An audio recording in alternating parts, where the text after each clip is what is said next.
السلام علیکم ورحمۃ اللہ وبرکاتہ۔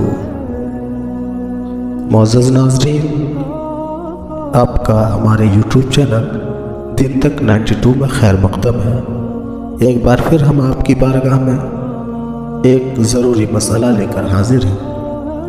امید ہے آپ اس ویڈیو کو شروع سے آخر تک ضرور سنیں گے۔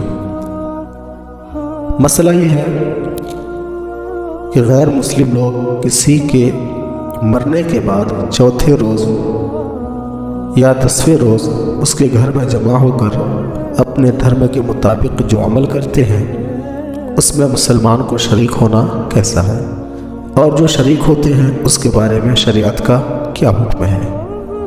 اور ایک سوال یہ کہ جو مسلم غیر مسلم مردے میں شریک ہو کر شمشان گھاٹ تک جاتا ہے اور اس کے کام کریا میں ساتھ رہتا ہے، اس کا کیا حکم ہے۔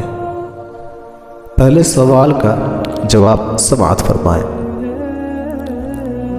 ہندو مردے کے مرن بھوج میں شریک ہونا حرام ہے، بلکہ منجر الی الکفر یعنی کفر کی طرف لے جانے والا عمل ہے۔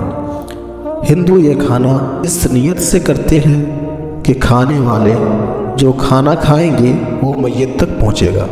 اگر معاذ اللہ کسی مسلمان کا یہ اعتقاد ہو گیا کہ ہم نے جو کچھ یہاں کھایا ہے وہ اس ہندو مردہ تک پہنچے گا تو اس کا ایمان جاتا رہا، کیونکہ اس نے کافر کو ثواب کا اہل جانا اور یہ کفر ہے۔ واللہ تعالی عالم۔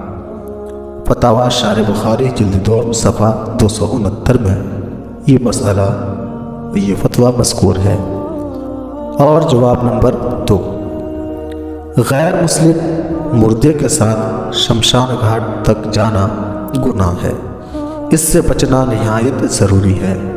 اور اگر اس طرح جائے کہ وہ بھی ان کی بولی بولتا ہے تو کفر ہے۔ اس صورت میں یہ حکم ہے کہ توبہ و تجدید ایمان کرے، بیوی والا ہو تو تجدید نکاح بھی کرے، اور اگر بیوی والا نہیں تو صرف توبہ و تجدید ایمان کرے۔ واللہ تعالی عالم۔ اور یہ مسئلہ بھی فتاوی شارح بخاری جلد 2 صفحہ 260 میں مذکور ہے۔ اللہ تعالی ہم سب کو عمل کرنے کی توفیق عطا فرمائے۔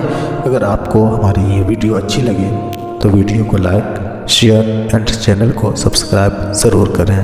جزاک اللہ تعالی فی الدارین۔